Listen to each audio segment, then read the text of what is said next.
Jive from Poetry Corner and Elmwood Productions, and you're watching that maniac, Rich the Claws here on the Claws Corner. Check it out or be a loser. Loser.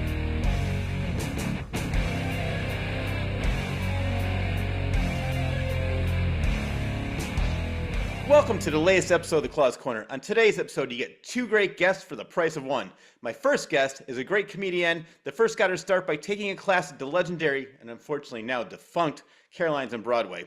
Her affiliation with that club launched her career when she performed at top New York City venues such as New York Comedy Club and Greenwich Village Comedy Club. During that time, she had the opportunity to perform with top national headliners such as Sam Morril, Vince August, Daryl Hammond, and many more. She later brought her vivacious personality and hilarious sense of humor to Connecticut, performing at the Funny Bone, Mohegan Sun, and, once again, many more. Never one to rest on her laurels, she relocated to Providence, Rhode Island, where she has long been performing with the Don Rickles of New England, Mr. John Perrotta. In October of 2023, she became the creator and the main producer of the Riot Act at Walnut Street Cafe, and in July of the same year, she became the director of comedy for the Paul Santos live show in Bedford, Mass. My second guest is going to be New Bedford. You better stick around because you're going to have to see this to believe it.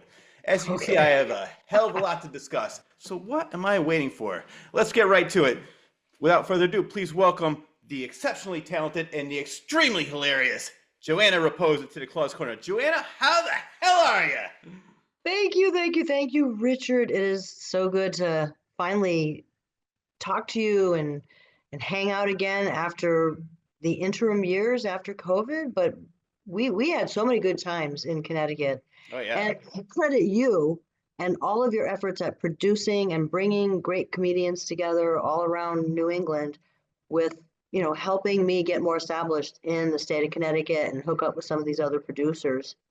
And so, yeah, you were doing some amazing things in Connecticut, comedy-wise. Yeah. Oh, thank you. I appreciate that. Yeah, because I created a fake group called Seriously Funny Productions, CYR, is a play off of my name. That's right, yeah. And I had you as the official host on all my shows. And this is one of them right here. It was at the Stonebridge Comedy Club. We used to do that once a month.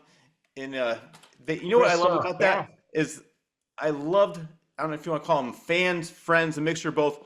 I did, I think, 4 different venues. I did Jaylen's Comedy Club, Friends Comedy Club, there were more restaurants and bars, but then Stonebridge, Friends, Jaylen's, Zen Bar, and there was one other one. Oh, yeah, Zen Bar, yeah.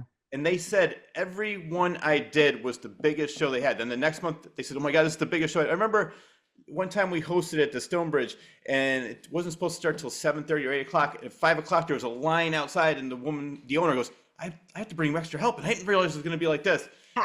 I had so much fun, and I appreciate all the people that came to my shows, and I loved having you the host because I think the host has the most difficult job because they're the ones that has to get the crowd warmed up. They're the ones they hear your jokes first, and you have to be funny right out the bat. You have to keep everything going. I hosted the first showcase at the Jaylen's in Southington in Connecticut, and I hated it. I said, let me get somebody else to host. I just want to do my set and get off stage and then worry about everything else. So yeah, you became the official host, and I loved having you. I appreciated that. It was like a vote of confidence, like, hey, this guy thinks I could do it. Maybe I could do it. And you did it. You did it every month for the longest time, and we had some, like you mentioned, we had some great times. I did comedy from 2012, like it was November 2012. I think I gave up around 2018. Not really give up. I just have other interests, and that sort of went to the wayside. But you started a year before me. You said, and according to my intro, it was like 2011. You were at Caroline's Comedy Club. I took the class at Caroline's the first time I took a class there because I ended up taking a couple more classes there and other classes with Mary Domino in New York City, who was teaching at the time. I don't think she's teaching anymore, but she's a very established comedian and actress. So the first time I took the class, I remember the date, March 27th, 2011. That was the graduation class. I was hyperventilating on the train on the way down. My husband, who has like a wonderful bedside manner about him, just every once in a while would look over from his newspaper and go, calm down. And I was like, oh, that's not really helping. I literally was hyperventilating, but it went very well. And I remember 10 people that were friends of mine came all the way down to New York City, even though it wasn't a bringer show. I think they were also amazed that I was doing this, and I had a good crowd and a good experience, and I just really enjoyed it, even though, it was had to go car, train, cab, subway to get to the place. But I was like, I'm getting there because there wasn't really anything going on in Connecticut in Yeah, yeah. terms of classes, and I felt like I needed to take a class. I did because I wasn't going to just walk into a comedy club and say, "Hey, I don't know what the hell I'm doing. Why don't you hire me?" If I had known about John Parada, Yeah. the Don Rickles of New England. of New England, if I had known that he had a class that was every bit as good and half as expensive, I Yeah. would have gone down there. But I eventually did take his class. But yeah, New York was kind of the place to be, even though it mostly smells like pee. But they do have really, really good clubs. And it was only one time I got to be on a show at Caroline's with Sam Morrill, who's like killing it now. Oh, he's Um, hilarious. I remember him. I'm sure he doesn't remember me. And then Daryl Hammond, that was a really interesting experience too, because he was really good friends with the producer, Linda Smith, the teacher producer, who was awesome. She's Mhm. originally from Boston, but she ended up down there as the chief educator in the Caroline School of Comedy. And her different friends would drop in on the new talent shows. And one night I was there, and Daryl showed up, and so they came over and politely asked me, "Can we bump you one back so Daryl can go on?" I'm like, of course." And then he went out and he did his stuff. You could tell he was trying new stuff, and it was really exciting to see that. And he was so polite to me after I came off the stage. He said to me, "That was a good set." I think he was talking about my comedy. Um, so he was so polite, and he sat and watched everybody's act. It Wow. was wow. Yeah. So really cool experiences in the city, I'm Yeah. 4 hours away now traveling. I'm even further now in Providence, so I'm probably not going to get down there too much, but there's enough to keep me out of trouble down this way. Yeah. So I want to get back to the comedy class in a minute, but I want to tell you my experience with New York because sure. unlike you, I just jumped up on stage. A friend of mine said, I always want to try Yeah. comedy. And they had open mic at the Funny Bone in Manchester. I went on there, got my first laugh, and I was hooked. I said, and luckily for me, I just love talking to people. I made so many great connections, and they're like, oh, I run a showcase here. I run a showcase here. So I did the Gotham Comedy Club. I did Greenwich Village Comedy Club, That's and I did awesome. the New York Comedy Club. And it was they weren't bringers. It was just more like, hey, you seem like They a gave great you a guy. So spot. Yeah, you didn't even have to get past. Normally you have to get past to just go in there and do the spot, but they yeah. liked you, so that's cool. Yeah. The only time I had to do a spot was at the Comedy Connection in Rhode Island. I did make it.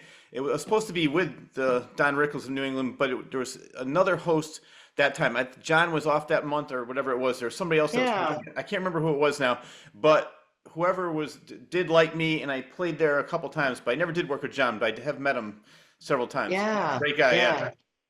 He's awesome. Yeah. He really is. He's a great person. It's interesting. I mean, see, now you just jumped on stage because that's kind of, your way. Yeah. I am actually a very shy person. People don't believe that, but I'm very, very shy. And so I sometimes I'm amazed that I'm even doing this. Yeah. But, it all started just because I had this book. I had Judy Carter's comedy Bible that I had bought in a used bookstore when we were on a trip in, well, it would have been 2010. And I was just doing the written exercises at home and really enjoying it. I never thought about trying to do comedy.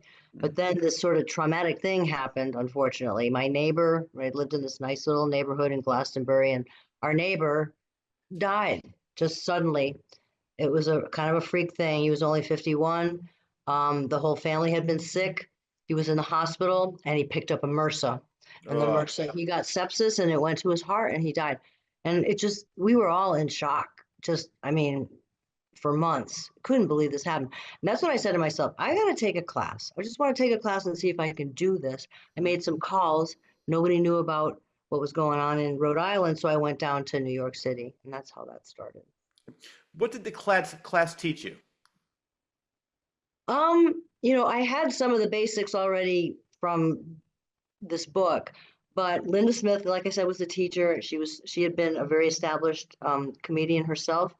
And, we learned basically the rules of writing jokes, putting together a set, the rule of three, all these basic things about how to interact with a crowd, just any basics that you would see. But you were in this class with about maybe 10, 12 people, and it was very supportive, and everybody got up and did their presentation each time.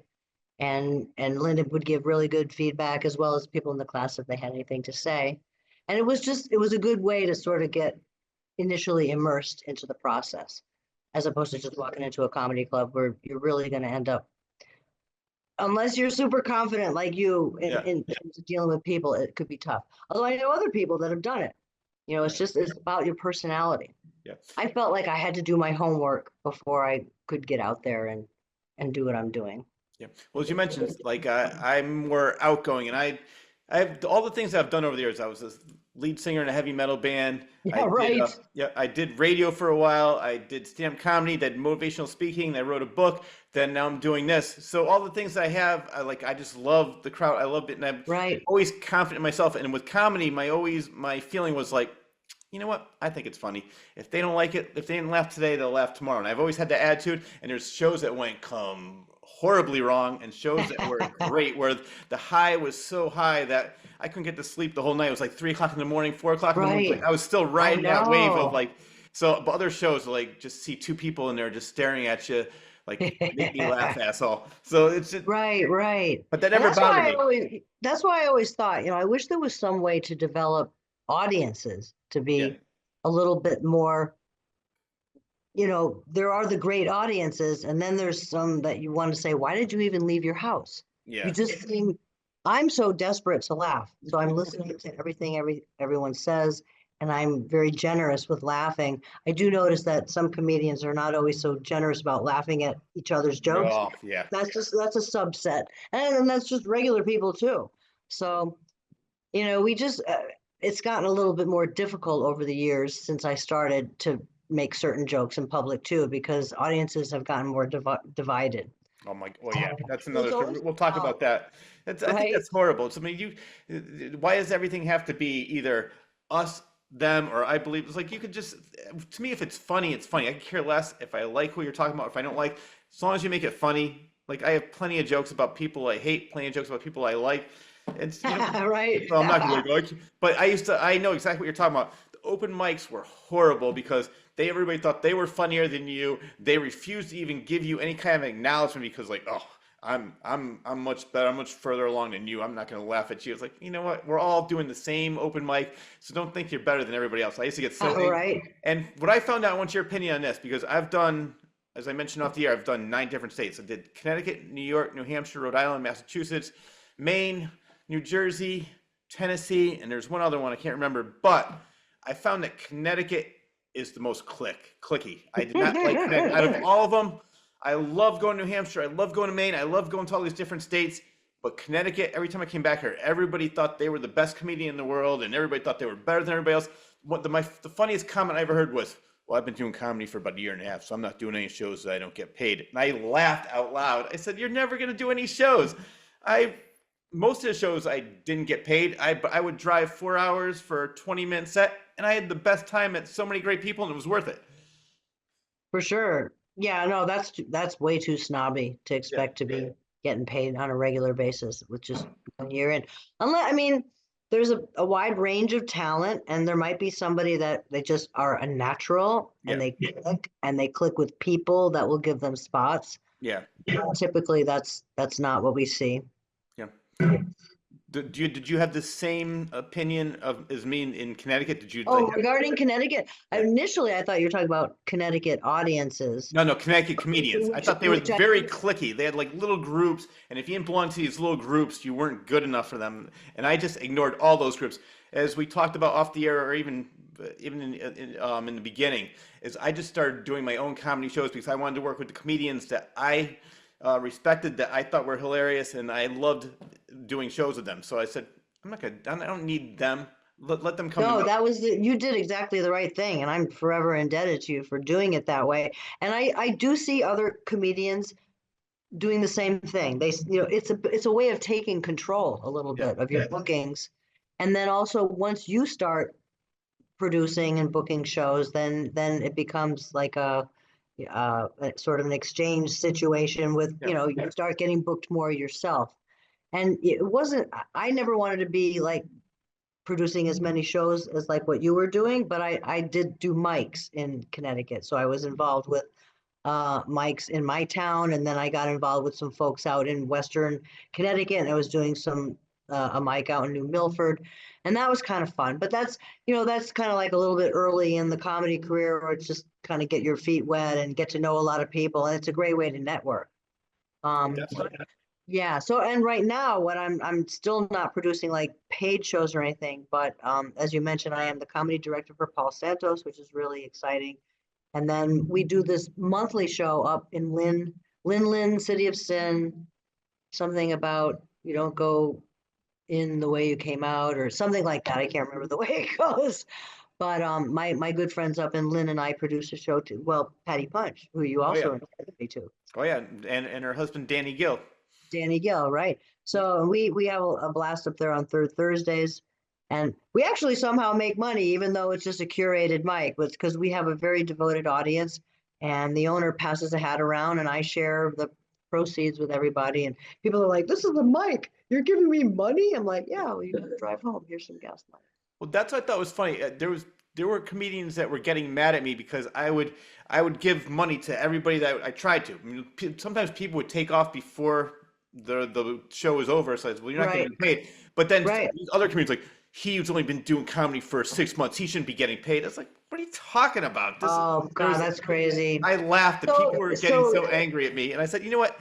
You do your thing. I'm having fun with my show. I know what I'm doing. The only thing I would have done with my show differently, and I thought about it, was like I would never have that many comedians on one show. They were way too long, but I just wanted to have fun. I was inviting all my friends. They're like, yeah, come on, come on. Next thing you know, there's like 15 people. Like, oh shit, this is gonna be it a was, marathon. It was like it was Woodstock like of a comedy. party. Hey, yeah, and it was a lot of hosting experience for me too. But we do see shows that have a lot of comedians on them, and that's cool. It's just a different flavor of show. Yeah. But typically, if you can set up a show, and I remember when I started producing at Carmine's, when I was doing those professional Yes. shows, I hired you and gave you a nice stipend for that show, That was very and fun. he didn't charge anybody. That was his concept. He didn't want to charge a cover charge, but he wanted to pay the comedians, and he wanted to pay us very well. So there's so many different formats, and you find the thing that works, and what you were doing worked really Yeah. well Yeah. until you wanted to move on. Yeah, no, Yeah. exactly. That's why I always said there's no set formula to success. And for me, it was just more about having fun hanging out with my friends, and I did, and I had a great time, and ended up being very successful. Like I said, every show was bigger than the last one, which was good. Right, Trying to right. promote all these shows was because everybody kept thinking like, "Oh, you did comedy last month." Like, no, but it's all different people. I had to keep explaining to everybody it's not the same show. So trying to get everybody out of their house to go see a show every Yeah. month, that was the fun part. Yeah, that was a challenge, but you were like a natural marketer. And I also remember you were getting tapped to do benefit shows as Oh yeah. well, as opposed to just these, your regular gigs that people were saying, "Hey, can you do this benefit?" I remember this one. I can't remember what it was for, but I remember making some jokes about the disease that the people had. It was like, and they were lapping it up. And I was like, "Ooh, benefits are great." Well, we have Funny for Funds. I don't know if you've heard of that. I don't know if they're doing a lot of business in your state, but they do around here. And it's kind of like it's like a franchise. And they do benefit shows for people. They rake in the dough, and it's great work for the comedians too. Yeah.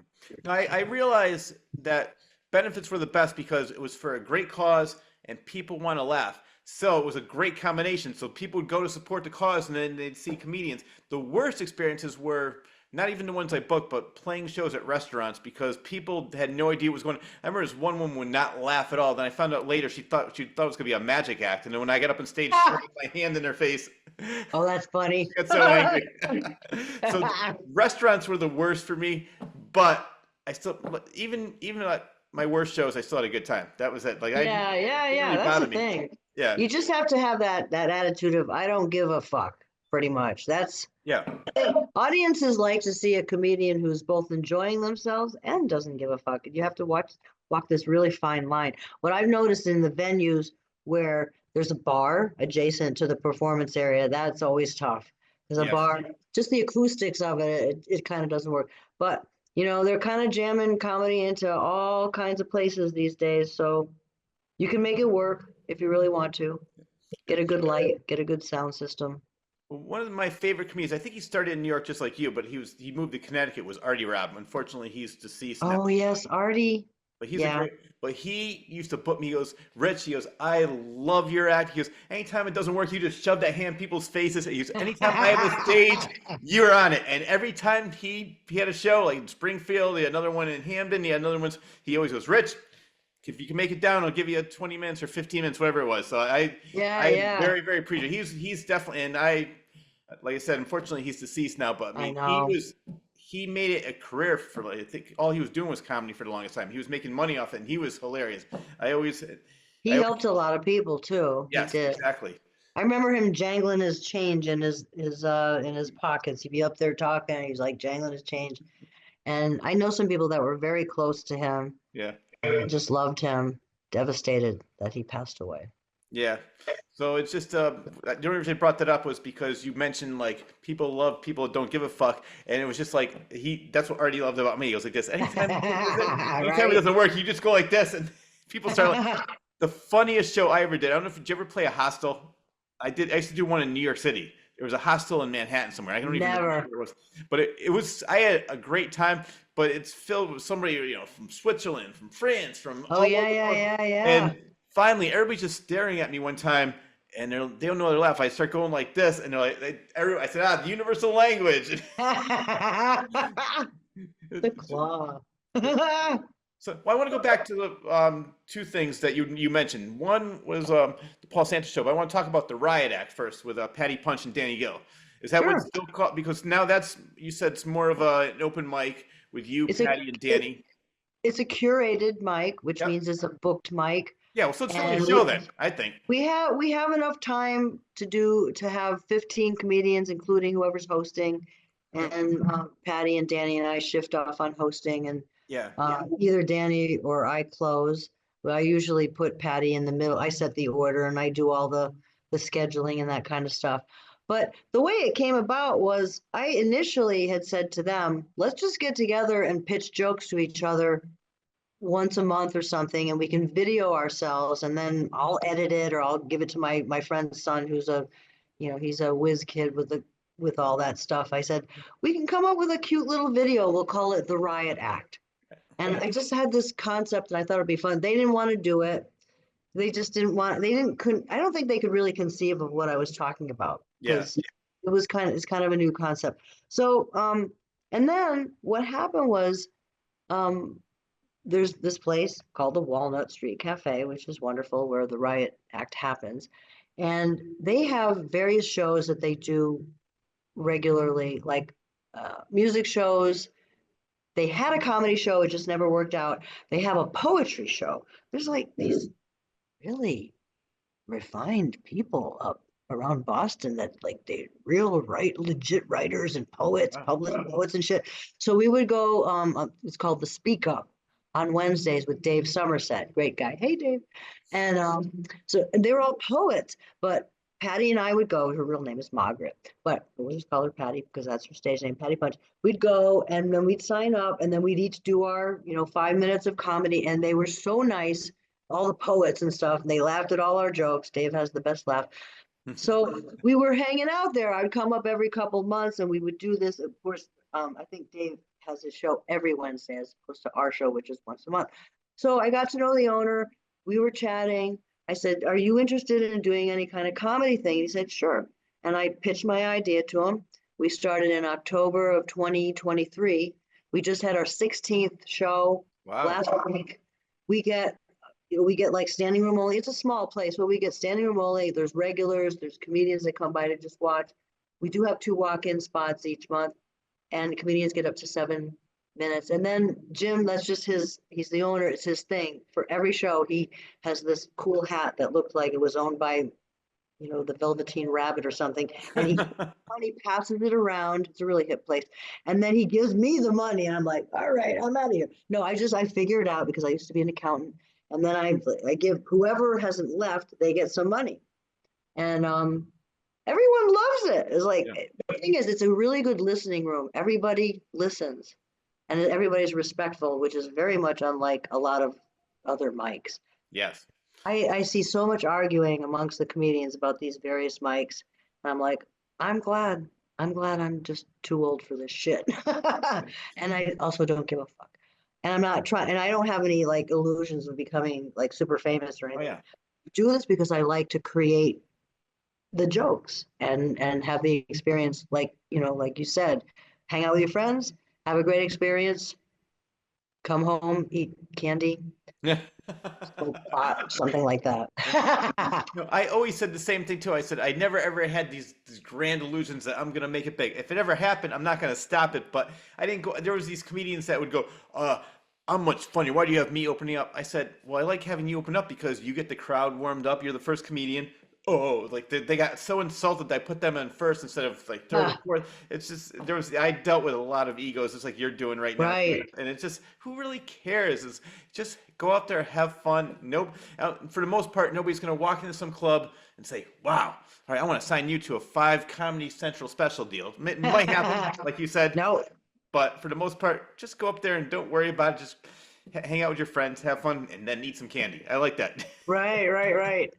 And I mean, and these days you don't even have to wait for a streaming service or anybody to Yeah, invite you. You could just self-produce, put it out exactly. on YouTube, and honestly, the power of the people. You get enough friends and stuff to share your shit.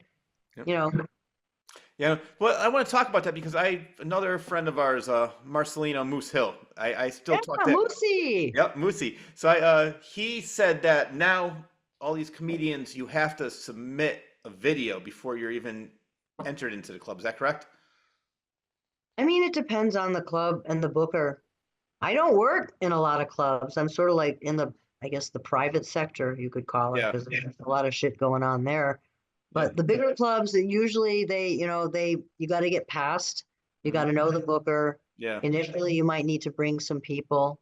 If they like you and you're persistent enough, I think you can get, occasional paid spots in the clubs. Yeah. I know my friends are doing that.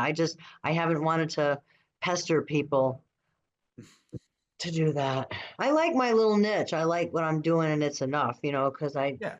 not going to make comedy my everything. No, exactly. Do you have a favorite show of all time? Like a TV show? No, no, no. A favorite show that you've done, a favorite comedy? Because I have one in particular I want to talk about. But for you, do you have one that you've done over the years that really stands out above all the rest? I'm trying to remember if I think this was a show that you produced. One of the most memorable shows I ever did was for an NA group. No, that was Moose. Yeah, That with was my Moose. favorite show as That's well. right, That's that was funny Moose. you said that. New Britain. Yep. And it was a benefit, I Yep. think, or maybe it was just that was a great show. Yeah. You know Those what? people loved everything and they weren't high or drunk or anything. And we talked about, Yeah. substance. Because I think I remember asking Moose, is it okay for me to make weed jokes? Oh, yeah, talk about whatever you want. They loved it. They were the best. And it was brightly lit. I'll Yep. never forget that. Like, these people are laughing their asses off. They're not high, they're not drunk, and it's brightly lit. And we're in the basement of a church. This is just so weird. That's how I learned anything goes anywhere. That's one show I remember you Yeah. were on there. Yeah.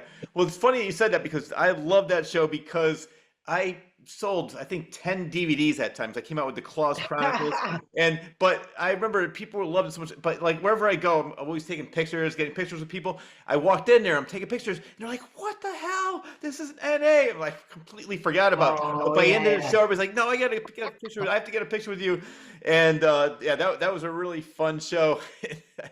That was. I think my all-time favorite show, and it wasn't even a show.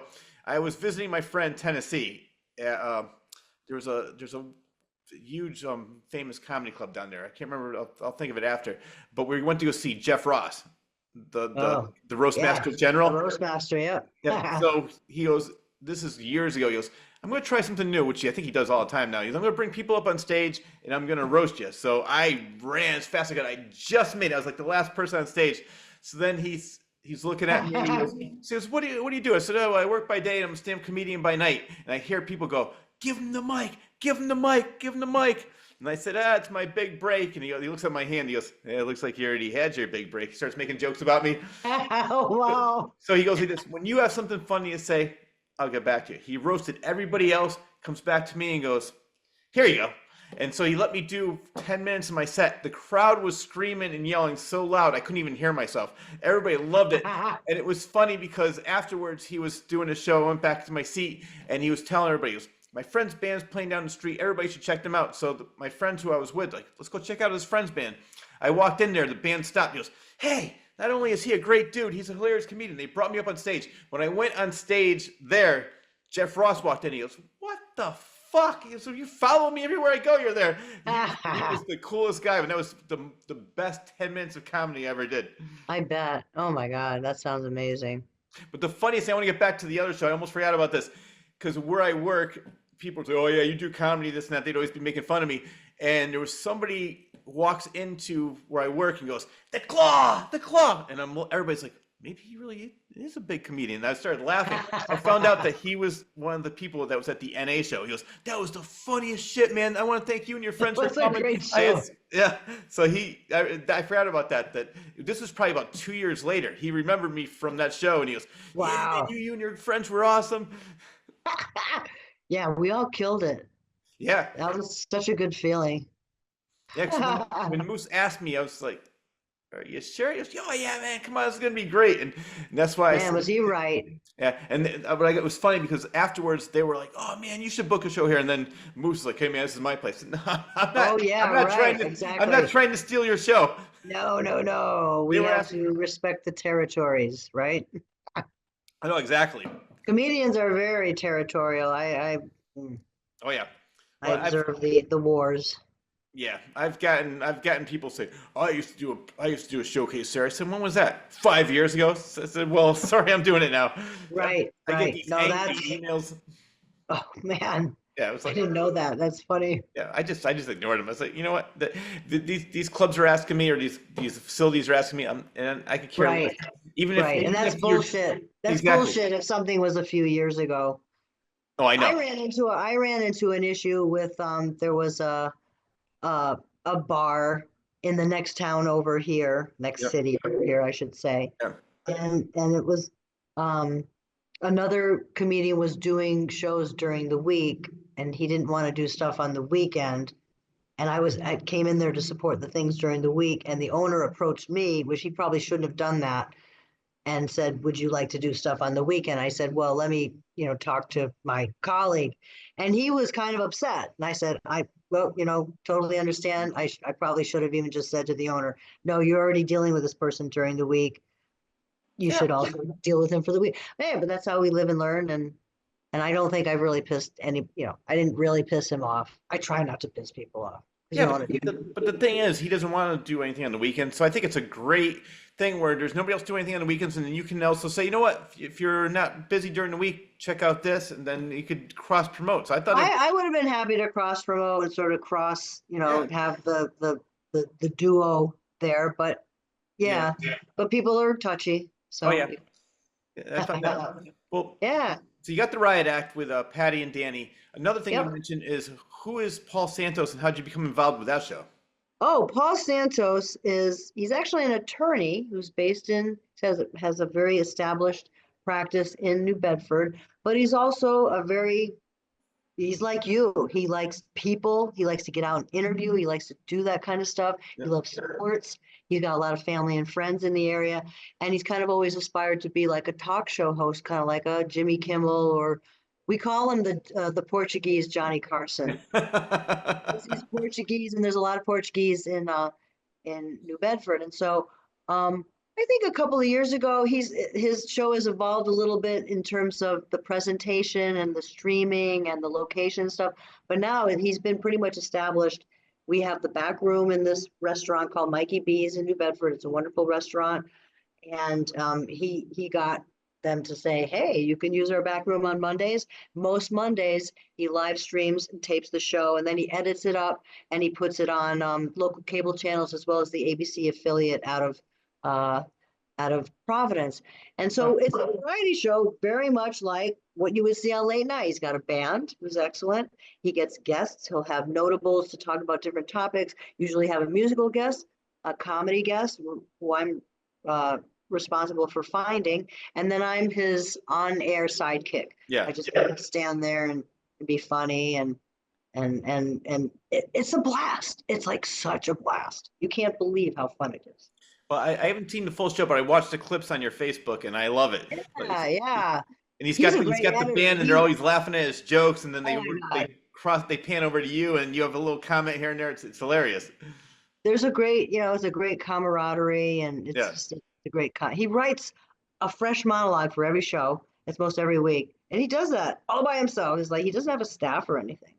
So we do have a tech. Obviously, we have Bristol County Media. They got there with all the cameras, and he's hitting the cameras. Every once in a while, they're not there, and Paul has tapped me to operate the cameras, which is kind of fun because I'm sitting there like I'm trying to watch the show and I'm hitting the buttons.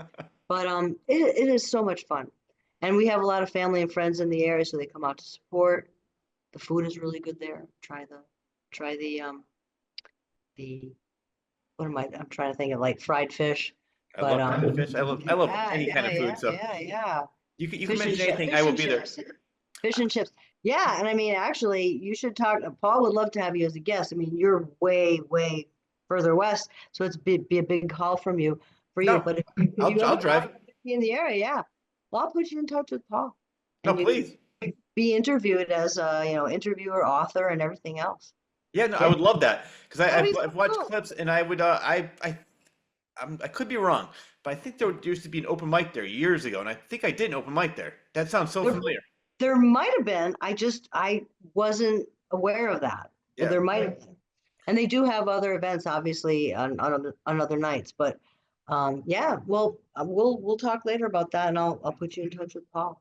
Because the reason I'm thinking this is, because you're in Providence, Rhode Island, is that correct? I do live in Providence, yeah. Now, is that very close to Providence? It's we're about New Bedford is probably the easternmost city in New England, I'm guessing, because it's pretty much not except for the Cape. So I'm about 45 minutes from there. Yeah. Because I used to do a place called the Mediator Stage. It was an old church. They had an open mic, and they did a main feature, and I was the feature one time, and I had to do 45 minutes. That was the longest 45 minutes of my life. Wow. So Yeah. that's a long time. People think like, oh, that's easy. It's not that long. No, it's not. Even 15 minutes on stage, if you're brand new, just try talking for 15 minutes straight and especially trying to make everybody laugh for that long. But the reason there was a bunch of comedians I made friends with at that place, because I used to do that show all the time. And then I think that we did an open mic. I'm pretty sure it's Mikey B. I'll have to check with him after. But Yeah. I would That definitely. could be. Yeah, Yeah. get me in touch with them because I would love to do that. I'd love to be a guest, and For sure. Yeah. anywhere I can promote my stuff, I'll be there. You can. Yeah. And I'm sure he would love to interview you. All right. Well, That'd thank be you very great. much. Yeah, for sure. Yeah, I was going to talk to you about that anyways, but Yep. it's coming up, just in our conversation. Yeah, 45 minutes on stage. People do not realize. Oh yeah. I mean, and technically I should be there able to do that by now, but I can't stand to listen to myself talk beyond 25 minutes. So I'm a feature. I host, I guest, I feature, Yeah. I produce. I'm also good with graphics and stuff like that. We apply our skills as best we can. But I can't picture listening myself talk for 45 minutes. I do probably have that much material, but I just can't. I can't work that hard. I can't do that. Yeah, you really don't have to because you're not trying to make it a career out of it, and you're just having fun. So, yeah, don't go crazy over it. And it was funny. I just brought every single joke I ever did and just tried to string them together. Right. It was funny, but I just had fun with it. But yeah, for the most part, I would do these especially when you first start, mostly you get these 5-minute sets, and then lead. Yeah. So I think my most part was between 15 and 20 minutes, and on my show sometimes I go 25 minutes, but it's just for the most part. You did a lot of crowd work, and once you can do the crowd work, you can stretch it out as long as you can remember where you want to come back to. I don't do a lot of crowd work because I'm shy. Yeah. I'm so afraid with I'm afraid I'm going to forget. Well, for me, that's funny you say that because I would be I love walking and running, so I would be walking and running just thinking over and over, saying it over and over again. And I'd be in the car driving for 2 hours, thinking over, and then I'd get up on stage. And for the crowd work, I always said I can only do it if I'm not thinking. If I actually say, all right, I'm going to do crowd work now, nothing would happen. I'd get a brain freeze. But Yeah, yeah. if it had to happen naturally, like I know these comedians would just do complete crowd work. I cannot do that either. If it happened, there's one time I did this show and it was supposed to be like a 10-minute set and it ended up going on for 40 minutes, 30 minutes or so. And it was just me going back and forth and I didn't have any of it planned, and I kept on going with it. And it was Dave Sheehan was the host of that one, another great. Oh yeah, Dave. Yeah. So he Well, goes, these days, yeah, it's like audiences, because of TikTok and the internet, they think everything is crowd work now. yeah, There's certain people that got really, really big. And actually, you just reminded me of a show that I went down to see when I was going down to New York and going to shows as well as being in some shows. I went to see Judah Friedlander. ah, He is noted for just wanting to make the whole thing based on crowd work because he's so elevated. Like he's just beyond writing jokes and sets and everything. He wants to make it interesting. And I remember being in Caroline's and I had a couple too many Heinekens and I was just feeling really good. And I remember, and I always said to myself, I do comedy. I'm not going to heckle anybody ever. But I found myself shouting things at him. And then I read later that was what he wanted. He was trying to entice the audience, and there wasn't a lot of interaction. I thought, why am I heckling this guy? That was exactly what he wanted. So, but most comedians are not like that. yeah. I did it few and far between, and only if I wasn't thinking about it. It would have to happen naturally. Right, right. It has to just be something that comes off just the tip of your brain. And in fact, well, with hosting, now my new thing is between comedians, I just try to think of either an original joke in the moment, or if I have a joke that I remember that I wrote that applies to the moment, and I just try to toss it in there, but not think about it too much. And I've been told by a few of my colleagues, like, I really like your riffs, you should riff more.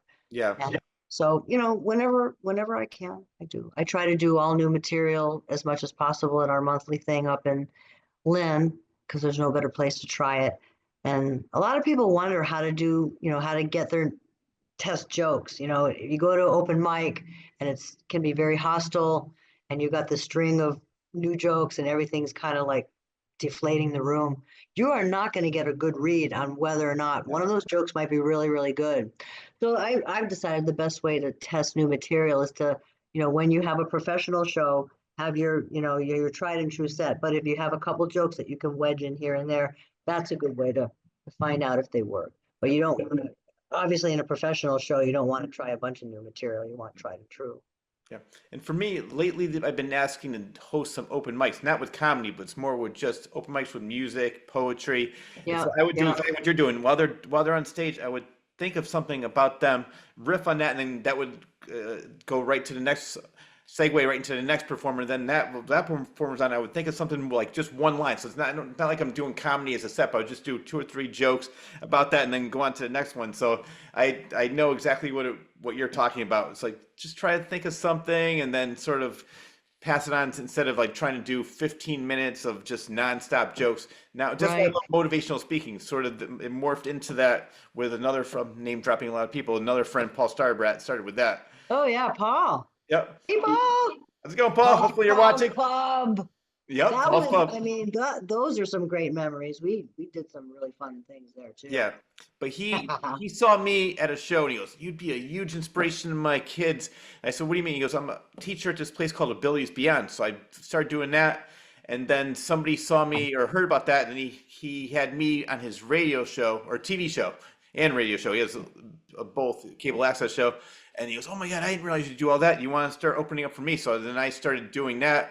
And then somebody said, "Well, there's a place at the Palace Theater where I live in Connecticut, and they're doing something called Second Act, which is funny for people that are over 50. And I think at the time I was 51, so didn't really have a lot to talk about for over 50. But I just but that it's been a great year. Yeah. Well, the funniest thing, just like the comedy, it was the best thing. I had all my friends like, "Oh, should I buy a ticket now before it sells out?" Well, guess what? It sold out, and all the people that were making fun of that couldn't get in. Right here, asshole. So there. I loved it. They said that was another one. They said it was like the biggest second act that they had. It was right after COVID, and everybody just wanted to go back out and have fun. And it was the first show where it wasn't, you didn't have to sit 3 seats Yeah, I remember. between. Ah, So there was no COVID restriction. So it was the perfect time to start. And I was laughing because like everybody's like, oh, should I buy a ticket now? I was like, well, you should have. 'Cause you missed. oh well, But you snooze, you lose. yeah, but the reason I brought that up is I love the motivational speaking because I don't have to just do nonstop jokes. I could just talk about, it, but then I can make fun of different things and make it funny without trying to be funny the whole time. Right, right, right. And I'm sure that's great. I Yeah, bet you did great at that. I know it's tough. I haven't done it recently because I've been so busy with this and other things. But Yeah, yeah. whenever they ask me, I will do it. Like, I've done several libraries. I did a school. I did the palace, and a couple of, and they all went extremely well. So I was happy with that. I bet. I bet. Yeah. Yep. That's your thing, man. Yep. That's why everybody's asking me, what are you going to do next? I said, I really have no idea. Usually everything just, I'll do one thing, and not if it fails, but if say like with comedy, I started moved on, I found other interests. All these other doors open that I never even knew existed. That like motivational speaking, then the book, which led to the radio show. And for you actually had a podcast for a little while. It was called You Can't Be Serious. I remember that. You cannot be serious. Yes, I was doing that with KJ Yep. up in with the KBJB radio up out of New Milford, and that was fun. We did a number of really cool interviews. And KJ has since relocated. Well, I relocated, and then she relocated. I think she's down in North Carolina, Uh, and she's producing shows and doing some unique stuff and having a lot of fun. And she's a very talk about a person who can be off the cuff funny. I think that was her. The name of her comedy brand was Off the Cuff too, because yeah. she was known for being able to do that. Yeah, it was because it's funny because another time where I said one thing leads to another. I was on her radio show, which she has, where actually I started my radio show now. It's Yeah, yeah, yeah. and With WAPJ. Timothy Quirk, Yes. and that's how we got hooked up with him, and Yeah. all good experiences. Yeah. Yeah. And now I not only took over that radio show, but there's another one called Nutmeg Junction where it's a radio serial like the Yeah, he writes stories. Yeah. Yeah. So there's at the station that we run that show. This just happened 2 weeks ago. He interviewed me to talk about, it's called WAPJ The Legacy, and he goes, Rich, man, you need to be on camera. So he created a character and a whole storyline for me. So we're just recorded 2 episodes, recording another one Tuesday, and then after we record them, put them on the radio, then we're gonna start filming them. So he goes, "You need to be on video. I love your enthusiasm. I love the way you do stuff." So he's always been very, very supportive of all things I've done over the years. So that's my new venture now. That just started 2 weeks ago, where I'm gonna hopefully. That's wonderful. That's great. Yeah, I see he's got new projects, Yeah. and he's so talented and so nice. And I remember I did do one, I can't remember exactly what we did. It was like sort of a radio event. And I think I came out to he's in Torrington, right? Yeah. Oh, I forgot about that. You were there. I have a memory of taking a selfie of myself Yep. with like the old time, like, but I Yep. don't remember what else happened. Yep. So yeah, I forgot you were part of that one too. So that's just another example of where I did that one thing, and that led to a couple other things. So I know what you do with Paul Santos. How did you originally meet him? So this is what happened. Just following on social media and seeing the various events that were going on. There is a comedian and a producer. She no longer lives in this area because she just relocated to Palm Springs last year. But Allison Diane for laughs. Hi, Allison. She's a good friend and colleague, and we worked on some shows together. She was killing it with producing shows around here, but then she decided that last year she was going to relocate to Palm Springs. She's performed all over. She's been in festivals, she's produced all over. And so she and her husband decided to relocate to Palm Springs, and she was the comedy director for Paul Santos. So I was on the show as the guest comedian a couple times last year. First as myself in January of 2024, and then I knew I did well and I had a good time, but I knew I would do better if I performed as my alter ego, Grace Whitestone. Mm-hmm. So I kept pestering her, have me back as Grace. And I came back in, I think it was June, and I had a great set and a great time. And I had all these people turn out, and the energy was amazing in the room. But that's not why they asked me. They apparently were already thinking about asking me because Allison knew she was going to relocate. So after the show, she said, I just want to ask you a question. Would you like to be the comedy director for Paul Santos Live? I'm like, absolutely. But what's happening to you? And then she told me she's moving. I said, I'm so sad that you're leaving the area because I love to work with you, but I'm really happy for this opportunity. Mhm. So, like I said, basically what I do is I curate the comedians and they come and they perform. They do a 5-minute set and then Paul interviews them for about 5 minutes or so afterwards. And sometimes we have people that live nearby, and then sometimes we have people that come from a distance, which I think is a real tribute to the show, and that people realize it's a wonderful opportunity to get a TV credit because Paul edits the show, puts it on cable, and also the ABC affiliate out of Providence every other week. Yeah. And it's just a blast. You can't even believe how much fun it is. Well, you'll be there, you'll find out. I will find out in person. I can't wait. But I did see recently. I saw Patty was on the show. I saw Patty her was set. on. She did a And great set. in fact, she had a phenomenal set Yeah. and interview. I'm so glad she got to show her artwork too, because she's such a good artist. Yeah. And in fact, that aired on ABC 6 this morning, and I DVR'd it, and I was watching it. And I don't like to see myself on the TV, but I was like, this was a hilarious show. It was so funny. His monologue was hilarious. He edits it so well, so like he gets all my little jabs in there. And oh my God, that was a good show. Yeah. And that's the one I just watched Yeah. most recent, and I said I cannot wait to be a part of it. So Yeah. Oh, good, good. We'll have fun. I want to talk. You mentioned Grace Whitestone as your alter ego. So I want to talk about your comedy and where it comes from. Well, I think that I've always been a, a person that's just trying to be funny. As a Mhm. kid, I was just always trying to be funny. I think it comes from a deep sadness, quite frankly. The constant existential dread of childhood. You know? Really, I think I was like, I just so desperate to laugh. And so I come from a Jewish family and we have a great tradition. We know from comedy, my a lot of funny people in my family. I was a class clown in school, but I never considered going into the arts because it wasn't practical. So I became an accountant and I was an accountant for many years. I got married and had a kid. And again, never thought about doing comedy, even though I knew how to, tell jokes, even make up jokes. But the thing that got me started was we went on a trip. My husband had a business trip, and he would sometimes take me and my son. We were out in San Francisco, and we went up to Berkeley because we wanted to check it out. And there's like head shops every couple stores. I'm like, I want to go in here. I want to go in here. No. And then we went into a used bookstore, and this book just jumped off of it was eye level. It was colorful. It was Hey Judy Carter, the Comedy Bible. Many comedians have purchased this book and read it, and it's really good. And she's revised it, and she's had a phenomenal career herself. So I was like, this is a great book. I got it for $9, soft cover.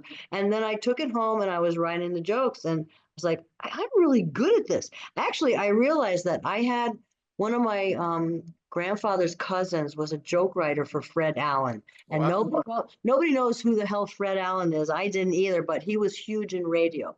He just didn't transition to TV the way some of the other big radio personalities did. But so I had like a joke writer relative in New York City doing this stuff. I'm like, I think it's in my blood. I just enjoy doing this, but I never considered getting on stage until, like I said, my neighbor died. Yep. And it sort of like re-traumatized me because my father died suddenly in his early 50s of Wow. like his heart just stopped in his sleep. So that was good for him, but it wasn't good for us. And that sort of added to my existential dread. We have to make things fun, Rich. We Yeah. have to just have fun and laugh as much as we can because there's so much suffering. And besides, there's a lot of funny shit to make fun of. So Oh yeah. yeah. Well, it's funny you say because I agree with that, and I always say that you can make anything funny. I am never offended by anything. So I think that it's just the way you say it. So you can make fun about the. And I talk to a lot of musicians on the show, and I always ask them the same thing. I said, "Do you get a lot of your creativity during your dark times? And I always get mixed answers. Some say, "Oh yeah, no, that's usually when I'm most creative." And other people are like, "No, I actually feel more creative when I'm in a good state of mind." So for you, do you feel more like now that you're not in a dark place, and I hope you're not. Hopefully you're out of into the light, and happier now.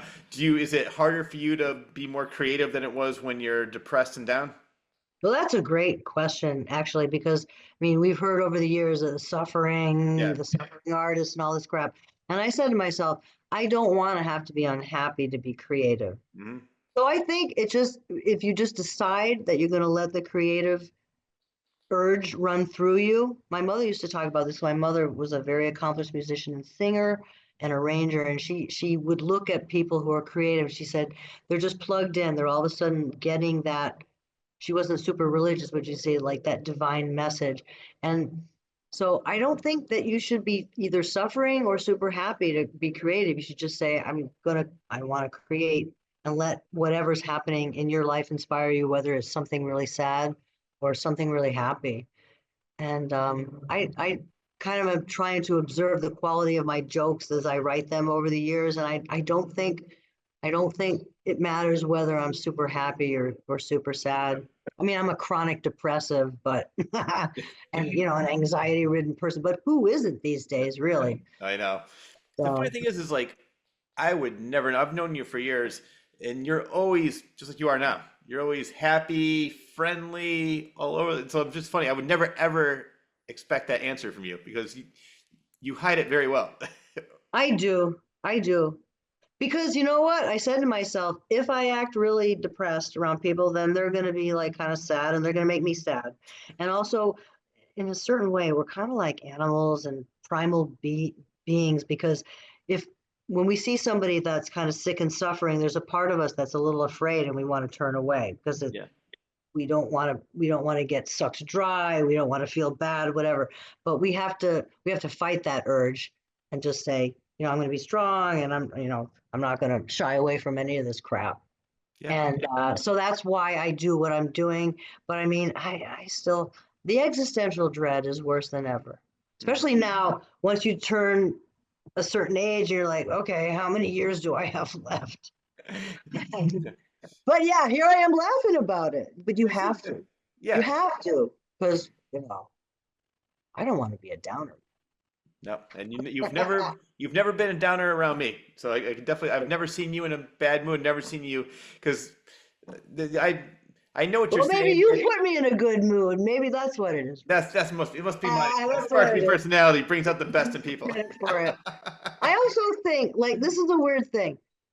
When I was younger, I didn't like the way I looked in pictures. I'm not tremendously photogenic or anything.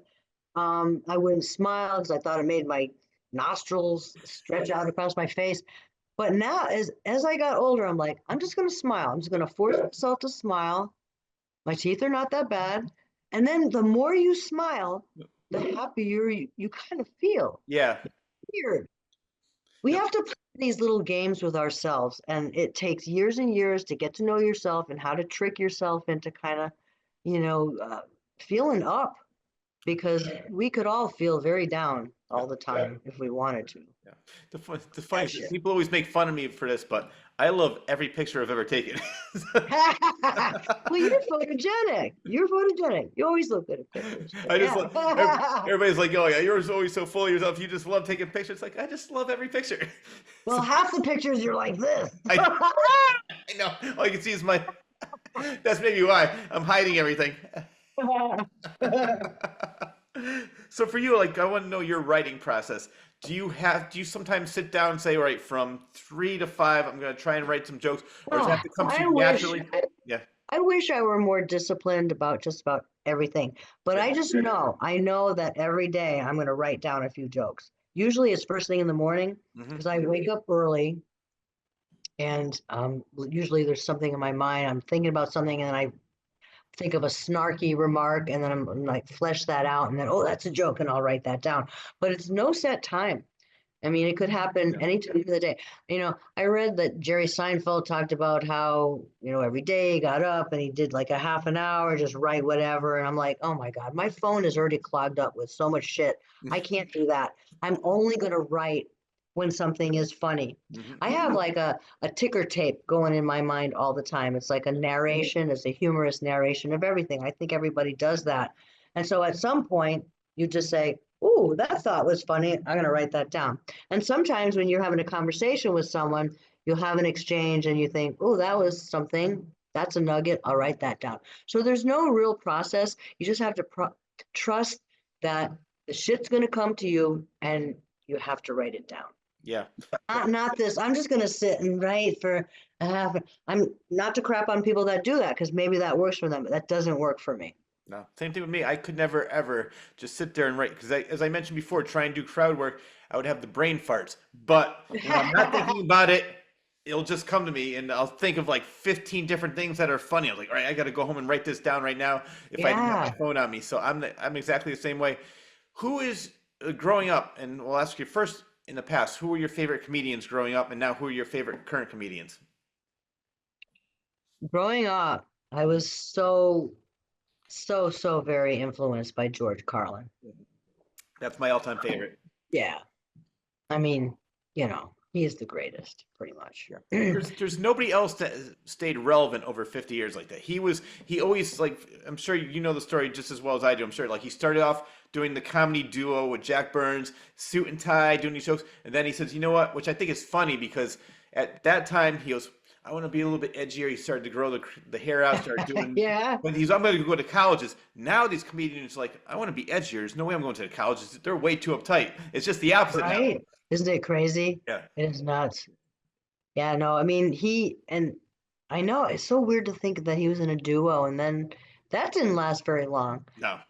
But my father had a couple of his albums in the house, and I would listen to the albums, and I didn't really understand everything, but I liked that. And so growing up, he would have influenced me the most. Yep. We could name a few like other old timey type people, and Phyllis Diller. I always loved Phyllis Diller. So, and then, but now, it's weird. I try not to listen to too many comedians right now because I don't want to sort of unconsciously ingest what they're saying and doing. I love Sarah Silverman. Sarah Silverman and I have the same birthday, Yeah. except I'm exactly 9 years older than her. And we've seen her a couple of times. We used to watch her TV show. And actually just saw her at the Veterans Memorial is it a Coliseum? It's not a Coliseum, whatever it is. It's a theater right here in Providence. She was amazing. I'm so impressed by her. Yeah. And I always loved Louis C.K.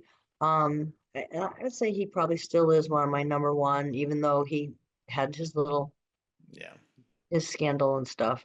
Which I wasn't disappointed in him for doing the weird shit. I was just disappointed in him for not owning up to it and not seeming terribly remorseful. Yeah. But Well, that was a different kind of scandal. And Sarah Silverman actually spoke on this. She goes, it's not like that he said, you got to stay here and watch this. They could have walked out of the room. And Sarah Silverman was one of the few people that stood up for him and said, it's not like he closed the door, locked it, and from the outside and said, oh, you got to watch this. He just started doing that weird thing, and then people stay there, don't have. So weird. Not that weird in the comedy world. If you that's why I have this joke about that. When that first happened, I was like, when I first heard that Louis C.K. was jerking off in front of pairs of female comedians, I wondered, who books that?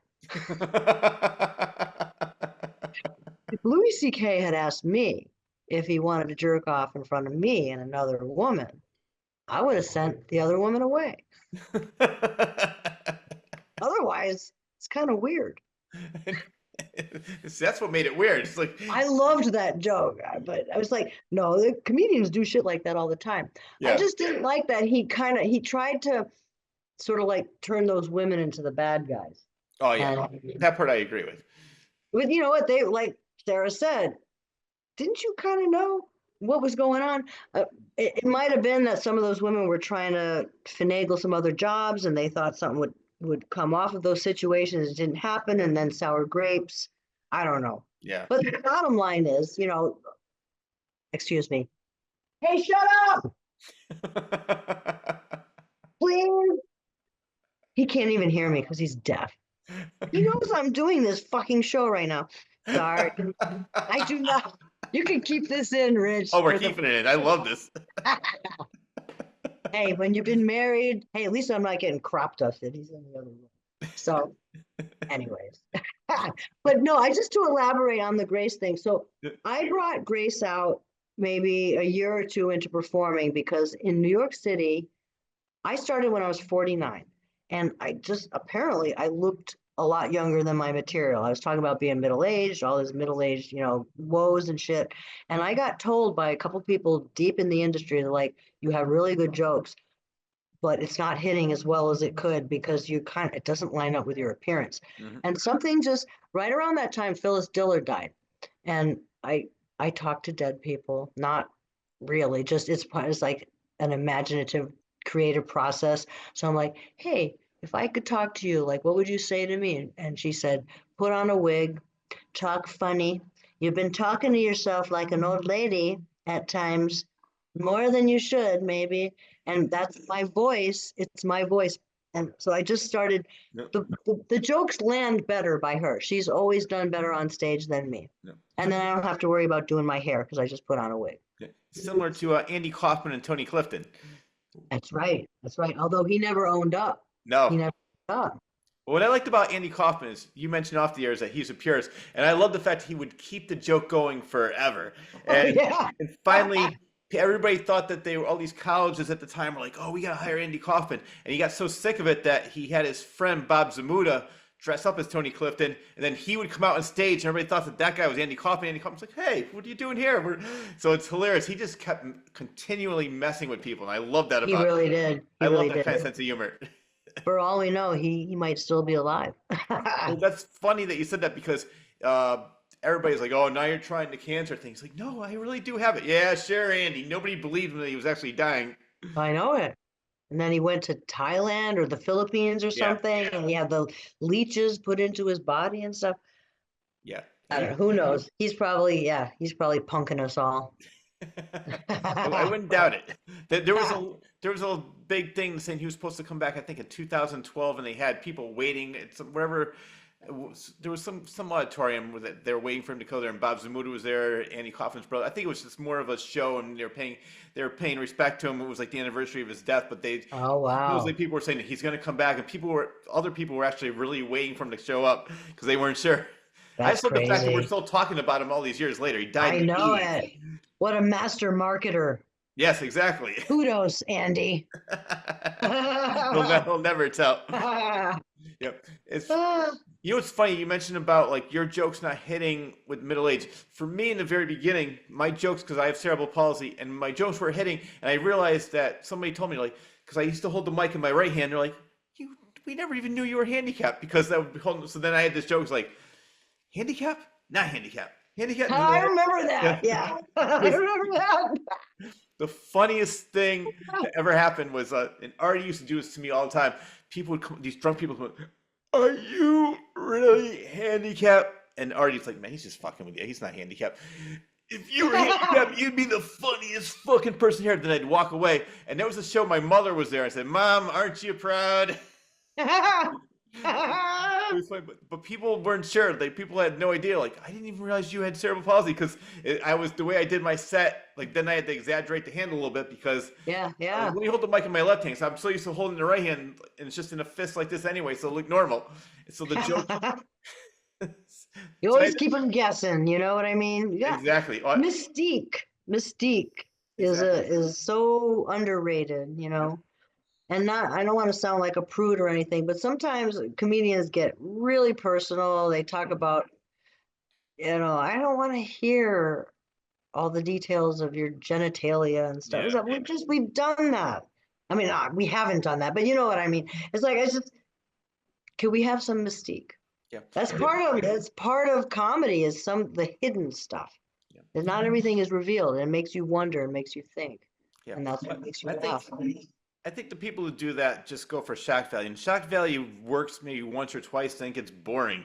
It's just funny is funny. You don't have to swear every other word to make it funny. True. So many people, like, perfect example is George Carlin. Like we mentioned, he's the GOAT. He's the greatest of all time. And I love the fact, like, later on, he said, I loved my later years better because I realized I didn't have to make people laugh all the time. I can make a point and have them cheer for me. And so his later years and the stuff he says now is more relevant now than it was back then. I mean, he was talking about airport security, talking about anthrax in the water. Oh, it was Churches being, everything. oh my, I watched his specials and I was like, wow, this was 1989, 92. And Yeah, all these things that are happening now. I wish he was alive now. I would love to hear me what you have to too. say. Me What's going on? too. He died too young. He was only 71. I know. And he saw the whole system. Hmm. He was really kind of a philosopher. Oh yeah. You know, the best comedians actually are. Sometimes I wonder if he was offed. Probably shouldn't say that out loud. No, you know So, it's funny. My father thinks that, so 'cause that's his yeah, favorite comedian. So he keeps telling me, it's like the government was in that. It's like, and I keep talking to him. It's like, you never know. But he says that all the time. He believes it. But so you never know. it's a possibility. The true cynic doesn't rule anything out. Yep, exactly. It's like Yeah, you yeah, never yeah. know. But I just, yeah, he did either way. If he was taken out or if he died from his fifth heart attack, he was still taken too soon. Because you know what gets me mad? I saw just like you. I grew up listening to the records, the AM and FM, Class Clown, all these great Yeah, records. yeah. And so my father used to take my brothers and I to see him in concert. And then when I was older, I'd go by myself or whoever I was with at the time. And then um, the last tour was I want to say 2008. And I said, you know what? It's on HBO. Tickets are so expensive, which now they're probably nothing. It was probably like $50, whatever it was. I'll Yeah. see it next time. And he ended up dying. I was like, oh, I could have seen him in his last tour. Oh, So I saw almost every tour from the 80s all that's the way up to that time. amazing. And Yeah. I loved it. I remember like the first shirt I ever got, it might have been about 14 or 15 years old. On the front says Simon Says, and the back says, go fuck yourself. My father's like, I'll take 3 of them for my brothers and I. That's awesome. I never saw him live, Ah, unfortunately. yeah. Well, he's one. He says he is completely scripted. There's not Yes. one thing that Yeah. is out of. And there's times where I've seen him getting ready for a special, and he had the sheet, and he was like, "I'm sorry, it's a brand new bit. I need to memorize this." And he would Yeah, bring up the yeah. sheet, and then you'd see the special on HBO, and it would be fully refined. But Yes, yes. Yeah, and I think he was like working the kinks out of a show up around Boston, and some friends of mine went to see him, and people were trying to like interact, and he was not an no, interactive.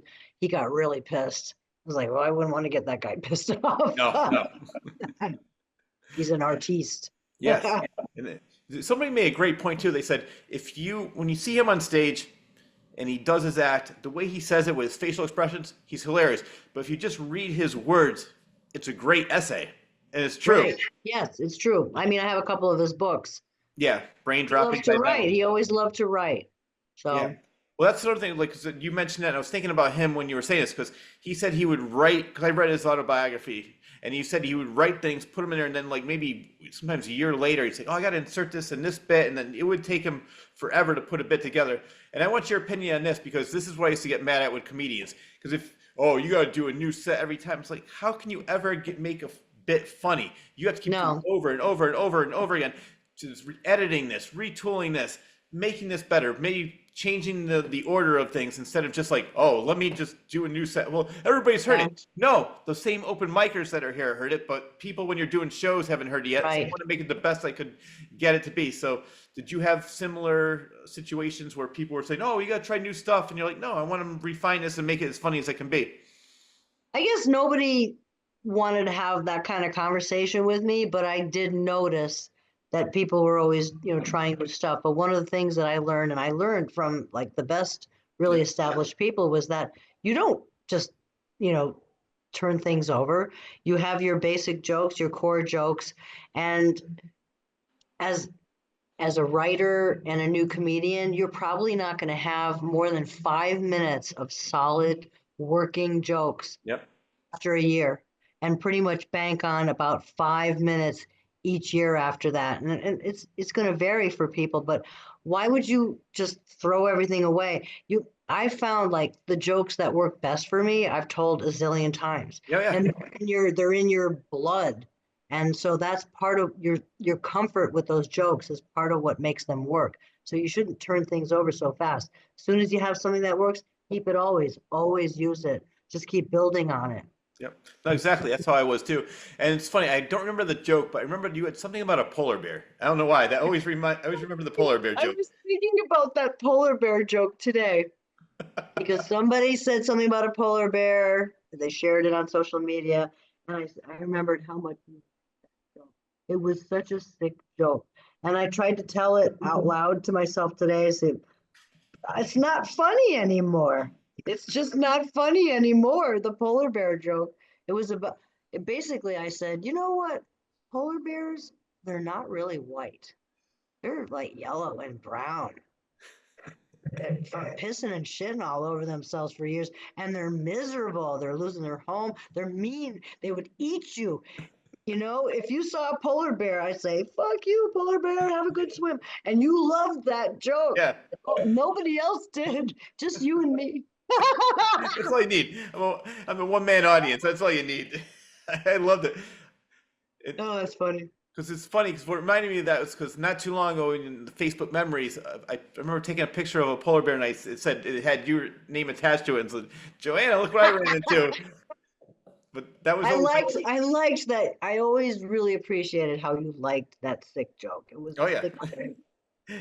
As I mentioned before, I said I can never get offended by anything, and I love the sicker the better, and not for shock value, but just when you actually make it funny, and that's exactly what you do with your jokes. You're not doing it just to shock people. You like actually have No, I really want to, I want to laugh. yeah. I want to laugh. And if I think it's funny, then probably somebody else is going to think it's funny. Oh yeah. Now all right? We mentioned George Carlin. Who are some of your current favorites? Current favorites. Well, I did Oh yeah, mention. you did say you don't really listen to people. I did mention Lou. Oh, you did. Yeah. Yeah. No, sorry to interrupt you because I was going to say. Oh, that's right. I forgot that you did say it. The reason I brought that up was because you mentioned Sam Morril. I almost had a chance to work with him because I met him at not the Brickenwood. It was oh my God, what's the one in New Haven? Not the Funny Bone. The Joker's Wild. It used to be the Joker's Wild. That yeah. went away a long time ago. Yeah, I met him there, and I said, he goes, oh, I want to be on your shows. He was, and I said, I don't think I could afford you. He goes, oh no, I'm probably pretty cheap. The reason he knew me was because I did a show with probably one of my current favorites is our Mark Norman. I think the guy's hilarious. I don't know if you know. Mark Norman, yeah, they're supposed to be really good friends. Yeah. They have a like podcast together. buddies. So Mark was telling him about me because I did a show with him in New York, and Mark you was did? yeah, it was a great show. There was like 10 people on it, so it wasn't just like me, him, and somebody else, but it was Yeah. I just love being on the same bill as him, and he was Of course. and I remember like he was like, hey, man, I got to be on your show, and we set up several times, and it was one of the shows you were going to host, and then he goes, I hate to do this, but if I get more money, this is when he was still up. I mean, I think he's made it, but he really isn't.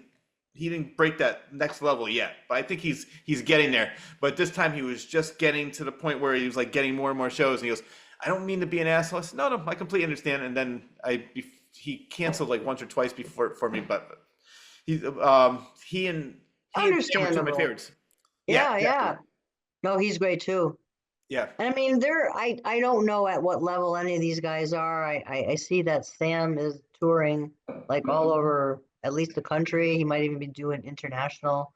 And I assume Mark is at the same level. These guys are full-time because they're making a living from it. So that in and of itself is a huge accomplishment.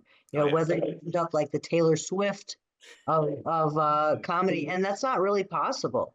No. The last person who was that big was Dane Cook, and like all the comedians hated him. Oh yeah. I think there's I love Bill Burr. I think he was very talented, but he was different. Yeah. Bill Burr is probably one of my current favorites as well. I don't know if you like him or Bill Burr gives credit to John Parada for starting his career. Really? Wow. Some early spots, yeah. And Bill Burr, from what I understand, is from Canton, Massachusetts, which is the next town over from where my husband grew up. And he was, I don't know if his father was a dentist, but I know he was a dental hygienist for a while. And before he transformed himself into what he is now, he was doing comedy, making jokes about, dental hygiene and stuff, which I would love. Yeah. I love to have my teeth cleaned. I'm serious. I really do. One of those weird people. I just love to have my teeth cleaned. But, and then he transformed into what I refer to as an anger cheerleader, Yeah. I know everybody loves him. He's not really my favorite because he doesn't really have jokes that I can relate to. Yeah. And but he has a lot of energy, and he has a face that a priest likes to fuck. So I didn't say Oh, you said it. It's here on tape for everyone to see. that. He has a very nice face.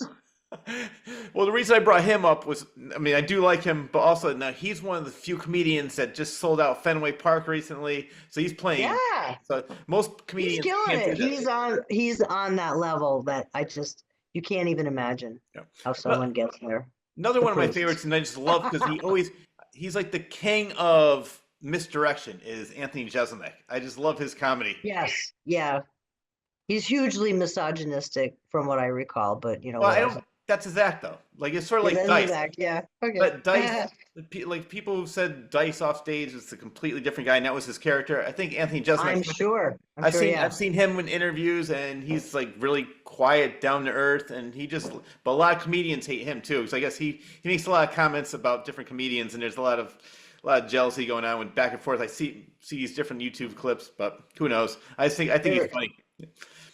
But There's a lot of and I don't make those jokes about Bill Burr out of jealousy no, or any I never thought. true antipathy. I Yeah. think it's really interesting that and then I think he had a really big show and he had John open for him, which I thought Wow. was really nice, and he gives John credit for, which is really, really nice. Yeah, that's very cool. I did not Like, realize that. I've met John several times. He's a great guy. he's fantastic. Well, I want to talk about, speaking of comedy, in 2017, Eastern Connecticut State University asked you to be a guest lecturer, and the topic was women in comedy. So I want to talk about what you talked about. Yeah, that was an interesting experience because a friend of mine, I'm not sure she's still teaching there, but she's an English professor, and one of her colleagues who was involved with the women's studies department, they were collaborating on a women in comedy class, and they had some guest lecturers. So I wasn't the only one, but I got asked to go and got paid the honorarium by the state of Connecticut, which was kind of nice. And what I did was I first talked about, at first I came out as Grace, and then I came back and talked as myself and just answered some questions. And I just gave them some of the basics of, the history of, stand-up comedy and the women that are involved. And I'm certainly no expert. I just kind of did some quick research and gave them my impressions, and I answered questions about my experience, and it was a lot of fun. Yeah. Well, speaking of women in comedy, years ago, I saw Don Rickles and Joan Rivers together. Oh, wow. And I Wow. thought Joan Rivers blew Don Rickles out of the water. I grew No up watching kidding. Don Rickles. I thought he was always hilarious. But Joan Rivers, and she definitely broke down the walls for women in comedy. She did. was one of the first in the 70s. And to me, she was always hilarious. I just loved her personality. I mean, loved her comedy because she's mean, but she's like, it's not really mean. To me, it's not mean.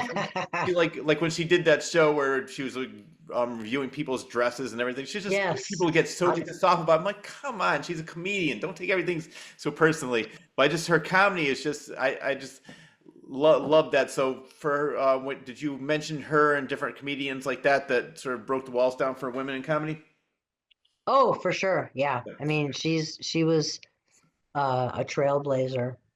And, that's just so indicative of comedy, is that she's a comedian and everything she's doing is part of her act. But people do take stuff personally sometimes, and that's always going to be the way it is. And Yeah. let's face it, often a true word is said in jest. So she was kind of kidding and not kidding a lot of the time, but she was phenomenal. I think she had a very scripted act. Whereas I think Don Rickles was more of a he was more improv-y. He had this basic shit in his mind, and then he just kind of went. So it might not have seemed as tight to people because he was doing some of the interactive stuff, whereas she was just going by a script. Yeah. And she was very like set up, punch, set up, punch, set up, punch. Very, very punchline dense. The same way that Phyllis Diller was. And it might be, you might even make the case that women comedians felt that they had to do that to really get the job done. They didn't want to waste any time because it's always been, extremely competitive for women Yeah.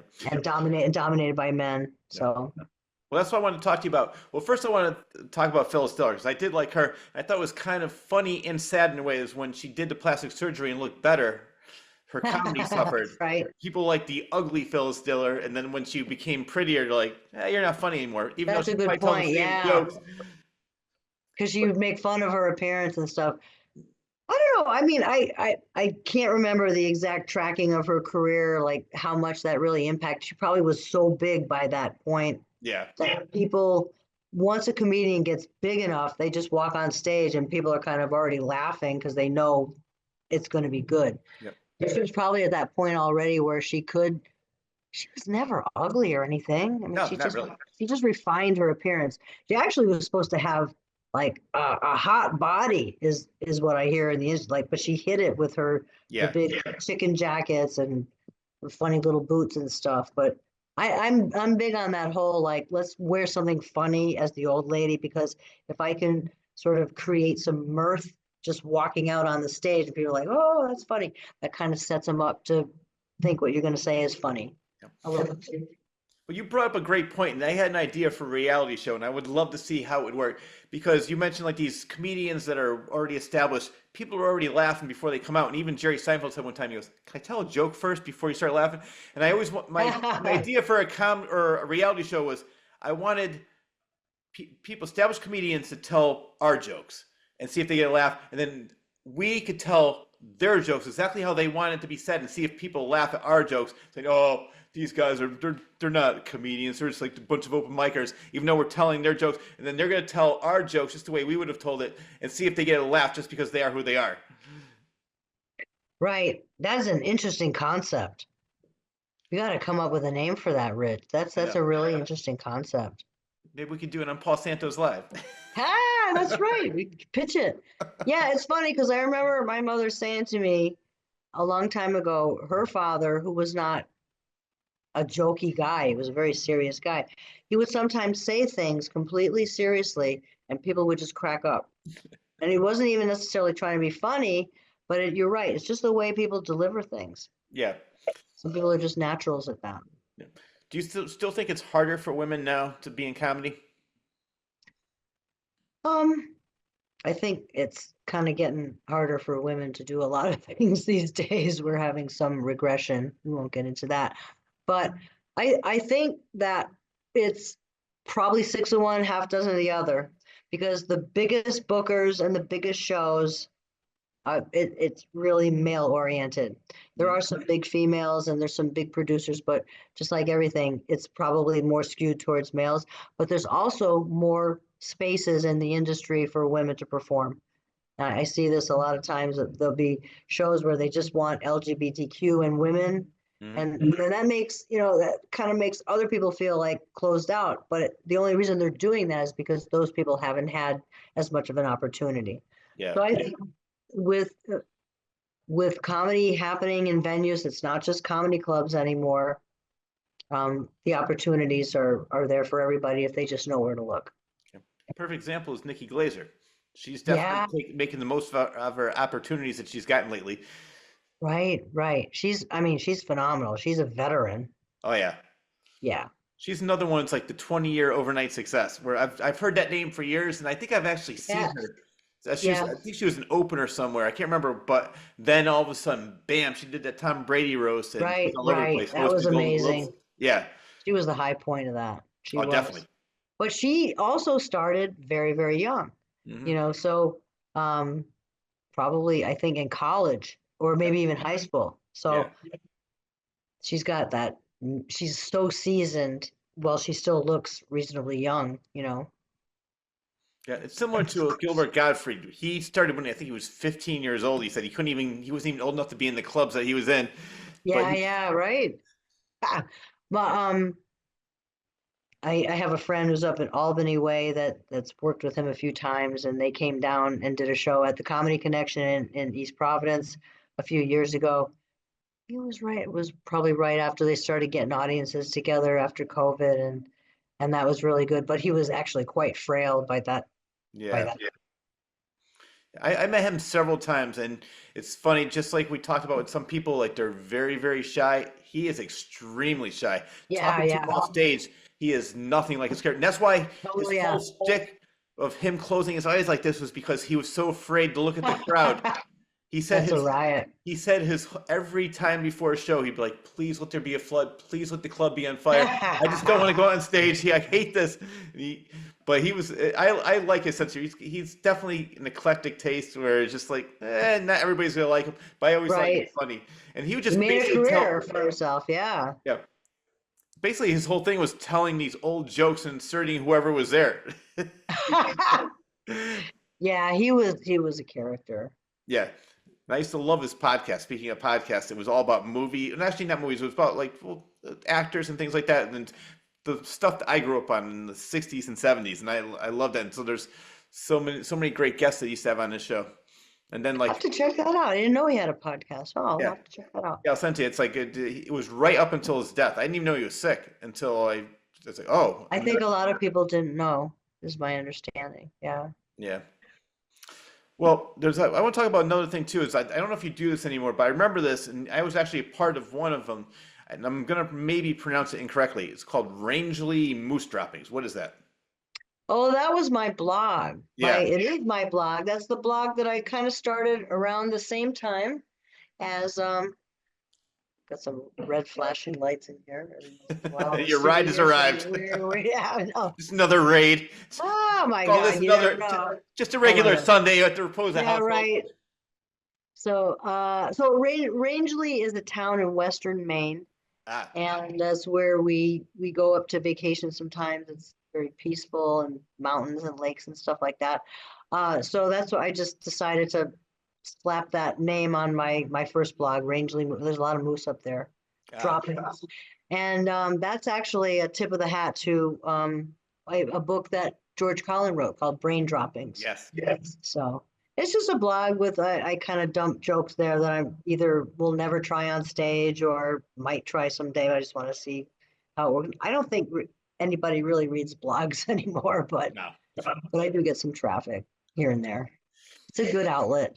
Well, you brought up a great point. You said that you would put jokes on there that you would never say on stage. Is there anything that you would not make fun of? That's a good question. I tend to stay away from religious and racial jokes these days. Yeah. People just they don't realize that you're coming from a place of I'm not making fun of these things. I'm just kind of joking around. But people are just they get so divided these days that I have to be really careful about that. And did I say political? Yeah, political and religious jokes. Yeah. Yeah. Unfortunately, it's like people get canceled so quickly. Oh, yeah. And it doesn't really matter if you're rich, but you could be like a regular person, and people losing their jobs over something they did 15 years ago. So it's scary. So you say something, and then like 10 years from now, like, what's that joke you made on YouTube now? It's like I was like whatever, how many years old. Right. It's like True. I don't think like that anymore. And even back then, I didn't think like that. It was just a joke. So it's sad how many people are just losing their jobs and security and their professions over things that they've done when they were in their youth. But so Right. I don't blame you. Right. And it's the same way that people look at historical figures and they say, I wouldn't have done this Oh my back God. then. It's like, you're not looking through the right lens, bro.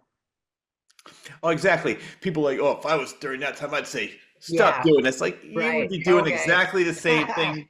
Yeah, that's why one of my favorite shows is Real Time with Bill Maher. I love that show, and I I like. do watch that. Yep. Yeah, so but he always brings that point up on the show, and he brings He up points does. that we're talked about, and it's so true. It's like you would be doing exactly the same thing, so shut up. It's like, and Right. people that are getting in trouble now, it's like what they didn't become woke enough soon enough. Like they thought they were supposed to wake up.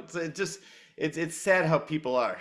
Where It's true, because I mean, they're not very imaginative or smart. I mean, Bill Maher is a huge history buff, so oh he yeah, knows his shit. I don't agree with everything he says, but I do. He's a consummate performer. I like watching him. I saw him one time when he was preparing for an HBO special. Yep. And I could see that he had his notes placed on stage in a way that people couldn't really see because it was on one of those black music stands to the side. And he kind of kept strolling past it and glancing at it. And I'm like, I know exactly what he's doing, but he's a consummate performer. Well, no, So, what I like about him is that he's one of the only people that will have people on a show that he disagrees with. So many shows are does, so yeah. afraid to have anybody, or if they have people on, they'll say, "Oh, cut his mic." It's like just have one of my favorite interactions ever was Phil Donahue and Bill Riley oh, because right. Bill Riley was going crazy.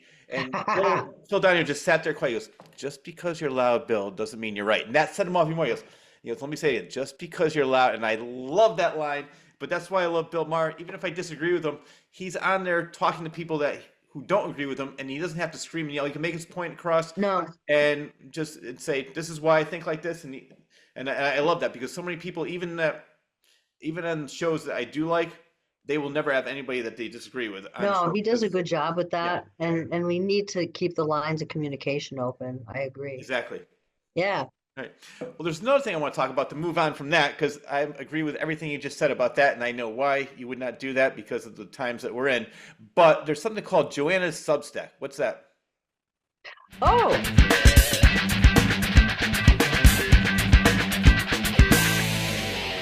so we just both came back from the bathroom. Both freshly were refreshed, ready to go, and now guess what? I gotta say, Rich, I was faster than you. I know. That damn prostate. Oh my God. Well, I didn't wash my hands. I don't know if it was a prostate or a great. I'm just Yeah. kidding. I don't I'm know a if it was germaphobe. I didn't wash my hands, and I still, you still made it. I got it. Yeah. Well, you can go hands free. Yeah, exactly. Or should I say hand and claw free? So. Ooh. I don't. No, I actually remember I used to have a joke about that. I was like trying to think.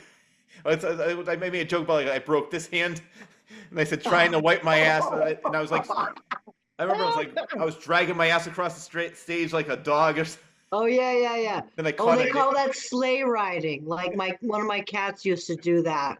Like they sit on the floor and their legs go up and they pull themselves to wipe their ass on the floor. It's very charming. Well, the funniest thing is there was somebody that goes, "Please." I was on one of their showcases. They're like, "Please don't do that joke. That disgusts me." Then other people are like, "That's my favorite joke of all time." So it's fun. Like I said, one of the things I Yeah. always say to people because somebody wanted me to do one of those stupid fairs in the summer, and I said I don't think my comedy is going to be good for that. And they're like, you should make your comedy more generic. I'm like, no. I said what I do, I think it's funny. I said I would never gonna change it for anybody else. I said I would rather have like a couple people like me or people hate me. The worst thing I think that people could do is like, hey, what'd you think of Rich? Which one was that? Do you remember any of Yeah, those jokes? right. So I love my sense of humor. It's just similar to your sense of humor. When you go out on stage, either as Grace or as Joanna, people know who you are, and they're not going to be like, which one was that? They know. So Yeah. I would never change my sense of humor or change my jokes for anybody. And that's why, like, over the years, people are like, oh, you should do this and do that. No, I'm happy with what I'm doing. And I'm No, not. it's good. You had a sense of who you are, Yeah. and you got to stick to that. And I think audiences like authenticity more than anything else. Yeah, no, I agree. And that's exactly Yeah. why you've done it a lot longer than me now. Because I stopped doing it, I want to say 2017, 2018, somewhere around there. But Yeah. you kept going.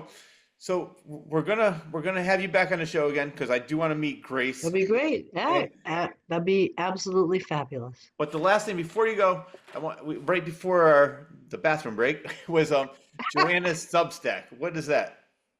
Oh, I just decided to get on Substack because everybody else was doing it. I follow people on Substack, but it's just a reflection of some things at my blogs, which again, nobody's really looking at. Oh. But I'm told that my blogs read like stand up. And I've got hundreds of pieces too, if you go to the original blogs. I also did a number of book reviews and show reviews at the request of certain comedians. And those are at my blogs too. But again, I haven't really been there too much lately, but I appreciate your asking about it because I used to dump a lot of material there. Okay. Well, speaking of that, let's promote something. So what's next and where can people find you?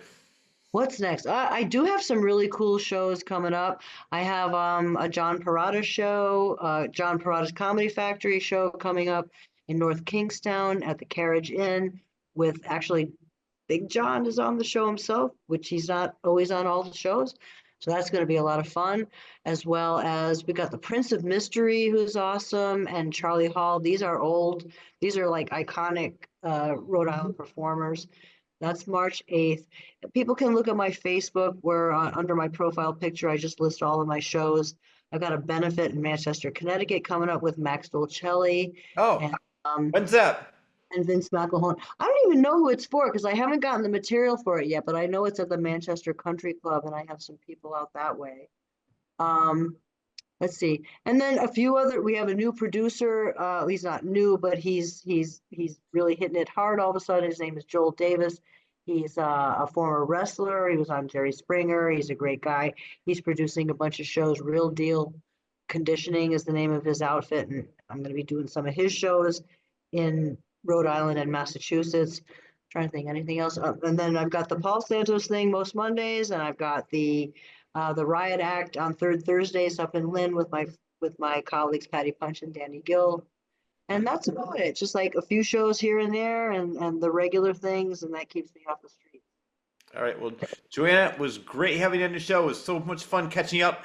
I definitely have to have you back on because we You're did not. awesome. We I basically appreciate it so much. we didn't even get a chance to meet your good friend I Grace. know. We have so much to talk about. Well, hey, if you can talk for 5 hours with somebody else, Yeah. you and I will talk for 4 hours between two shows and we'll have a great time. It's always great to chat with you. Yes, it's great chatting with you too, and I will be in touch with you soon. And I look forward to seeing you again soon, hopefully at the Paul Santos live show. Definitely. We're gonna talk privately about that later. All right. Well, Joanna, have a great night, and All we'll right. talk to you soon. You do the same. Thank All you. right. Take That care. I'll take care. Bye. Bye. Bye. That wraps up the Bye. latest episode of The Claws Corner. A huge thanks goes out to the extremely talented and hilarious comedian, Joanna Rapoza, for taking time out of her extremely busy schedule to be a guest on my show. Next time, you're going to meet Grace, I promise you. I also need to thank editor extraordinaire John Bristol of the award-winning Elmwood Productions for always doing a superb job editing this show each and every week and making it available to all on YouTube and Patreon. I am also extremely grateful to Rob Bull and Dale Coles for all they do to make my show available on Spotify, iTunes, Amazon Music, Audible, iHeartRadio, as well as a local cable station in Connecticut. And lastly, but definitely not least, I need to thank you, the viewer, for always tuning in. Enjoy your day, everyone. All right. That's awesome. Wait 1 second. And that's a wrap.